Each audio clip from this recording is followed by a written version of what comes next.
pequeñas y medianas empresas como el actor que es novedoso en nuestro ordenamiento jurídico y que por tanto necesita una implementación en nuestra legislación.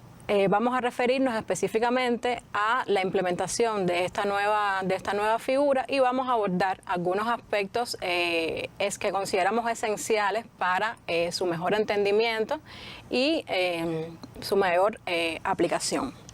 En este sentido, debemos comenzar diciendo o explicando qué cosa es una micro, pequeña o mediana empresa. Una micro, pequeña o mediana empresa o MIPYMES, como también se le conocen, son unidades económicas con personalidad jurídica. Más adelante vamos a estar ahondando en el aspecto de la personalidad jurídica y su importancia, que además tienen dimensiones y características propias, cuyo objetivo o objeto principal es desarrollar la producción de bienes y la prestación de servicios, con el objetivo también de generar un mayor valor agregado y, bueno, satisfacer de esta forma las necesidades tanto de la sociedad como de los socios de estas micro, pequeñas y medianas empresas. Es importante tener en cuenta para el ordenamiento jurídico cuál es la figura que van a adoptar estas micro, pequeñas y medianas empresas. Hemos decidido que a partir de el estudio de legislaciones extranjeras y observando que es la figura que mayormente se usa en el mundo para este tipo de empresas, que éstas adopten las formas de sociedades de responsabilidad limitada o SRL, como también se les conoce. Esto es un tipo societario, es decir, es una sociedad mercantil que va a estar formada por un capital, el cual estará dividido en participaciones sociales y se integrará por las aportaciones de cada uno de los socios de la MIPYME. Los socios, en este sentido, no responderán personalmente de las deudas de la sociedad y este tipo de sociedad también puede estar integrada por uno o más socios. Esto es una novedad en nuestro ordenamiento, teniendo en cuenta que nuestro Código de Comercio aún vigente prevía la posibilidad de asociación para constituir este tipo de sociedad a partir de 2 o más personas. Y estamos reconociendo la posibilidad de que estas sociedades sean unipersonales.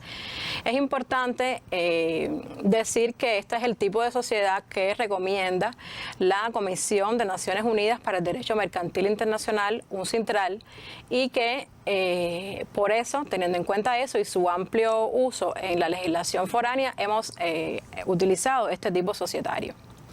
Importante también referirnos a los indicadores de clasificación que vamos a utilizar para clasificar a nuestras micro, pequeñas y medianas empresas. En el mundo se usan otro tipo de indicadores, además del que hemos seleccionado, que en nuestro caso es el número de ocupados, pero teniendo en cuenta las condiciones de nuestra economía, hemos decidido que sea el número de ocupados el indicador por el cual vamos a clasificar en un primer momento, aunque este indicador, repito, pudiera posteriormente analizarse que se incorpore otro indicador. Vamos a utilizar el número de ocupados para clasificar a nuestras pymes. Número de ocupados que es importante señalar o explicar que los ocupados comprenden tanto a los socios de las MIPYMES como a los trabajadores. Es decir, la suma de ambos es la que va a darnos el número de ocupados. En ese sentido, para nuestra legislación, es decir, las micro, va a estar conformada de 1 hasta 10 ocupados, las pequeñas empresas de 11 hasta 35 ocupados y las medianas empresas de 36 hasta 100 ocupados. Ahora, ¿quiénes pueden ser socios o quiénes pueden ser los dueños, por decirlo de alguna manera, de estas micro, pequeñas y medianas empresas?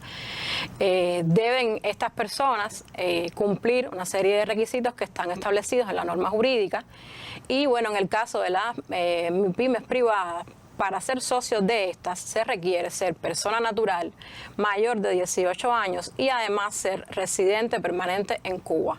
En el caso de las MIPYMES estatales, se requiere ser persona jurídica y estar autorizada por el Ministerio de Economía y Planificación. Importante aclarar que la legislación también prevé la existencia de MIPYMES de propiedad mixtas, las cuales continuamos trabajando en su implementación. Pero, lógicamente, para llegar a constituir una pyme de propiedad mixta, es requisito o necesita que existan primero MIPYMES constituidas, MIPYMES privadas y estatales. Otro aspecto importante al cual debemos referirnos es al capital social que va a estar formando parte de la sociedad de responsabilidad limitada.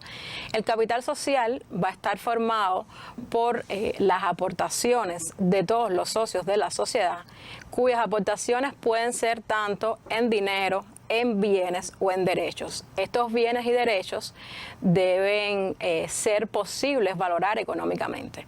En el caso de las aportaciones dinerarias, es importante tener en cuenta, y lo hemos querido así resaltar, que estas aportaciones van a ser en CUP, que es la moneda de curso legal en nuestro país.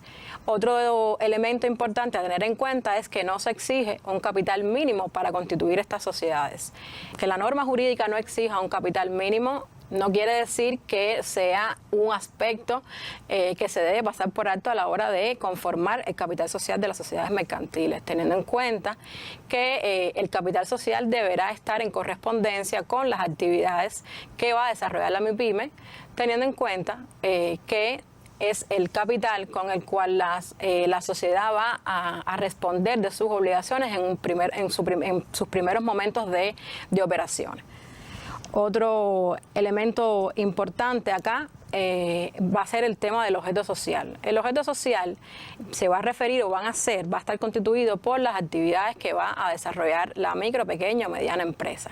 El objeto social es el que los socios acuerden en los estatutos sociales y serán aquellas actividades económicas ilícitas a las que la pyme se va a dedicar.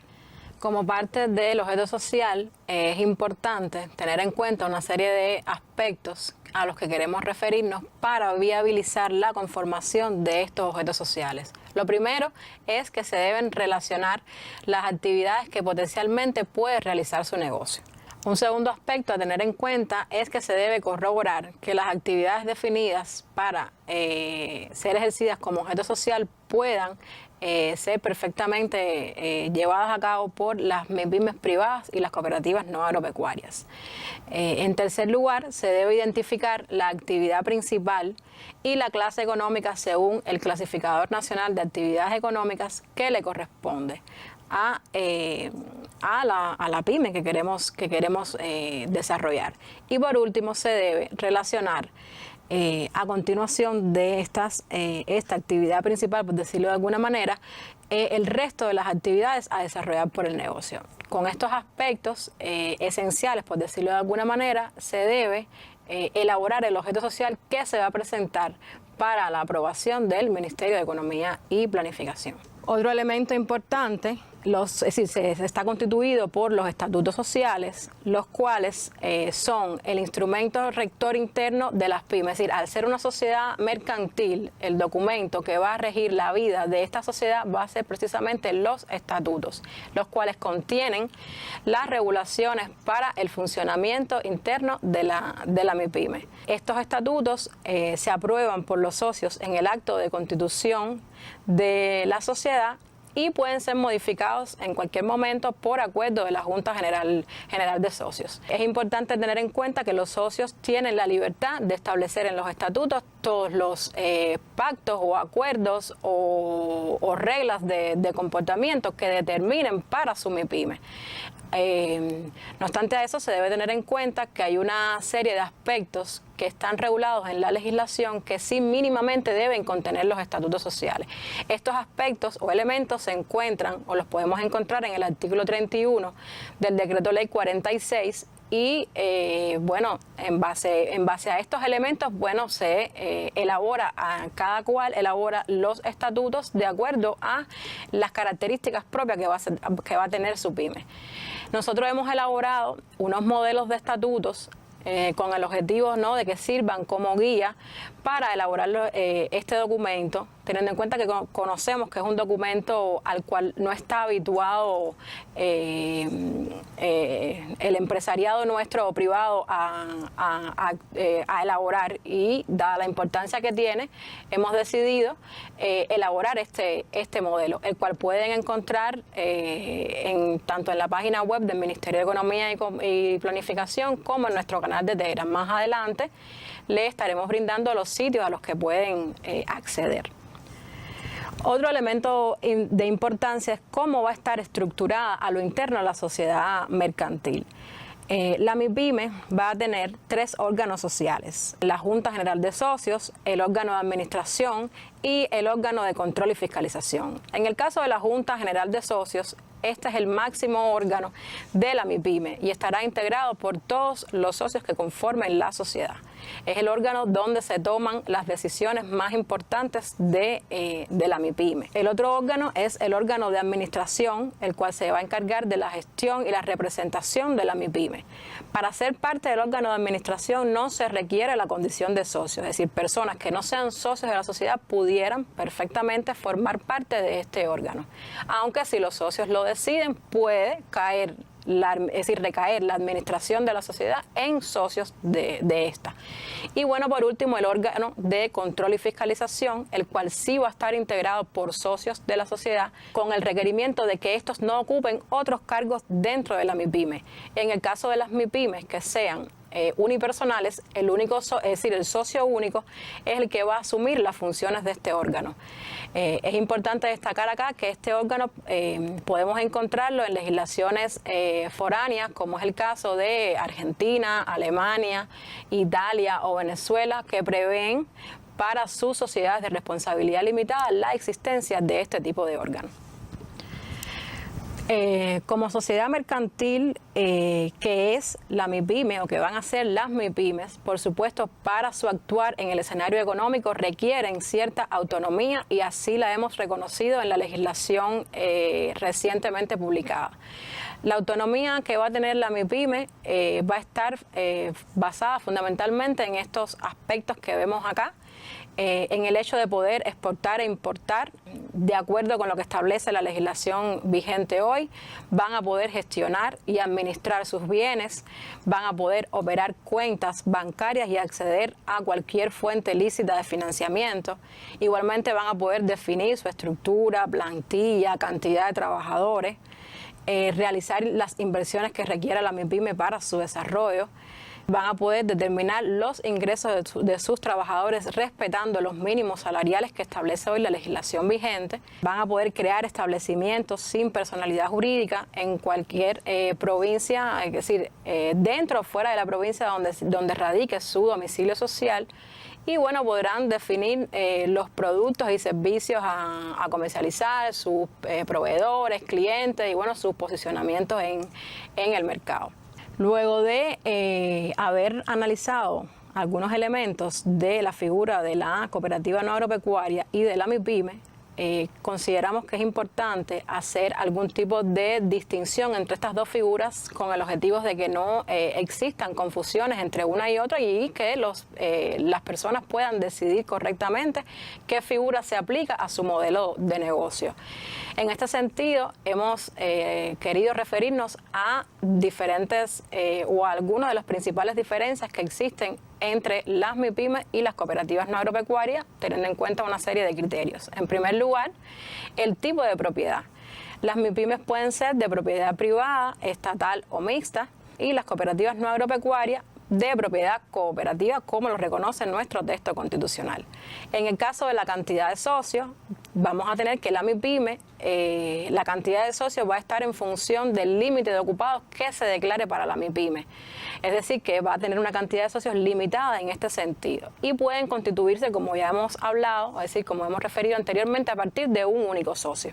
En el caso de las cooperativas no agropecuarias, tienen un número ilimitado de socios, es decir, no hay un límite para que las cooperativas tengan sus socios, y se conforman a partir de un mínimo de 3 socios. En el caso de la finalidad que se persigue con una u otra figura, en el caso de la micro, pequeña y mediana empresa, su fin principal pudiera ser conseguir beneficios económicos para los socios, independientemente de que puedan actuar con responsabilidad social o para satisfacer necesidades de la sociedad, y por tanto se dice que tienen un carácter más mercantil. En el caso de las cooperativas no agropecuarias, su finalidad fundamental es favorecer el desarrollo de la colectividad, por lo que se dice que tienen un carácter más social. En el caso de las cargas tributarias, que también es una diferencia importante entre una y otra figura, tenemos que la PYME tiene una mayor carga tributaria que la que van a tener las cooperativas no agropecuarias. Y bueno, en el caso de las aportaciones, tenemos que en el caso de las MIPYME se podrá aportar al capital social, como hemos visto, dinero, bienes o derechos, y en el caso de las cooperativas no agropecuarias, aunque también pueden ser objeto de aportación el dinero, los bienes y los derechos, se va a sustentar sobre el trabajo de los socios, que es una característica fundamental como se ha analizado en las cooperativas no agropecuarias. Como un elemento importante y novedoso para el empresariado privado cubano, por decirlo de alguna manera, es decir, para los TCP, que hasta ahora es la figura que venía funcionando en este sentido en nuestra economía, un elemento importante a tener en cuenta es que con la constitución de las micro, pequeñas y medianas empresas, esos negocios van a adquirir personalidad jurídica. Es un elemento esencial que consideramos uno de los más importantes, y acá les ofrecemos algunas o las ventajas más importantes que pudiera convertirse en una persona jurídica. En primer lugar, en el caso de que existan deudas u obligaciones, la MIPYME responde con su patrimonio sin implicar al patrimonio personal de los socios que no forman, es decir, que ese patrimonio no forme parte de las aportaciones. Así, de esta manera se resuelve un problema, por decirlo de alguna manera, que hoy existía en el que no había separación del patrimonio de los trabajadores por cuenta propia del patrimonio del negocio. Otra de las ventajas sería que pueden tener un mejor acceso a fuentes de financiamiento y condiciones de financiamiento más favorables. Otro elemento sería que la personalidad jurídica, consecuentemente, aumenta la credibilidad y la confianza de los clientes respecto a la MIPYME. Es decir, teniendo un patrimonio al cual se puede recurrir en caso de obligaciones, en caso de cobro de las obligaciones, eso evidentemente aumenta la credibilidad de los clientes finales de estas MIPYMEs. Se incrementa la posibilidad de posicionar una marca en el mercado. Igualmente facilita la asociación con otras personas jurídicas y bueno, permite aumentar el capital social e incluir nuevos socios dentro de la sociedad, y los socios y los trabajadores de la empresa o de la MIPYME en este caso acceden o pueden acceder a las prestaciones de la seguridad social con los mismos derechos que hoy tienen los trabajadores del sector no estatal. Estos son algunos de los elementos más importantes a los que hemos querido referirnos respecto a este actor que, como hemos mencionado con anterioridad, es totalmente novedoso para nuestra legislación y para nuestro ordenamiento jurídico. Y bueno, para una mayor información al respecto, bueno, acá hemos querido ofrecer algunos sitios donde pueden dirigirse para acceder a esta información. En primer lugar, la Gaceta Oficial número 94 ordinaria del 19 de agosto de 2021, que contiene el paquete normativo con todas las regulaciones que al respecto de estos nuevos actores se ha emitido recientemente, y bueno, un documento consideramos que de obligada consulta para todas las personas interesadas en conformar estos actores, o bueno, para el público en general. Igualmente pueden encontrar información en la página web del Ministerio de Economía y Planificación. Acá les dejamos la dirección de la página web, y también en nuestro canal de Telegram, en el cual constantemente estamos poniendo a disposición de los usuarios del canal, del público, informaciones respecto a estas figuras. Y bueno, para lograr un mayor intercambio entre el público y nosotros. Hemos creado, ¿no?, un correo electrónico en el cual pueden dirigirse para realizar consultas, dudas, para transmitir cualquier inquietud que así deseen. A modo de conclusión, queremos referirnos a los aspectos más importantes que hemos abordado en el encuentro de hoy. En primer lugar, nos referimos a la definición de lo que es una micro, pequeña y mediana empresa, a la figura jurídica que éstas van a adoptar en nuestro ordenamiento jurídico. Nos referimos igualmente al indicador de clasificación que vamos a utilizar para clasificar a nuestras MIPYMES. Igualmente, a el capital social que se va a determinar para la sociedad mercantil, los aspectos o los requisitos de las personas que van a ser socios de estas micro, pequeñas y medianas empresas. Igualmente nos referimos al objeto social y bueno, los aspectos a tener en cuenta a la hora de elaborarlos. Igualmente a los estatutos sociales como el documento rector de la vida interna de las MIPYMES, también a los órganos sociales que van a conformar la estructura de estas micro, pequeñas y medianas empresas. Nos referimos de igual manera a la autonomía que se reconoce para este sujeto dentro del escenario económico cubano. Y bueno, finalmente nos referimos a algunos elementos comparativos entre las figuras de las cooperativas no agropecuarias y las micros y pequeñas y medianas empresas para dar una idea de las características de cada uno de estos sujetos y bueno, cuál se pudiera adecuar mejor al modelo de negocios que cada persona desee instrumentar. Bueno, de esta forma queremos dar por concluido el encuentro de hoy, recomendándoles que sintonicen el próximo programa en el cual vamos a hacer referencia al procedimiento para la creación de las micro, pequeñas y medianas empresas y las cooperativas no agropecuarias.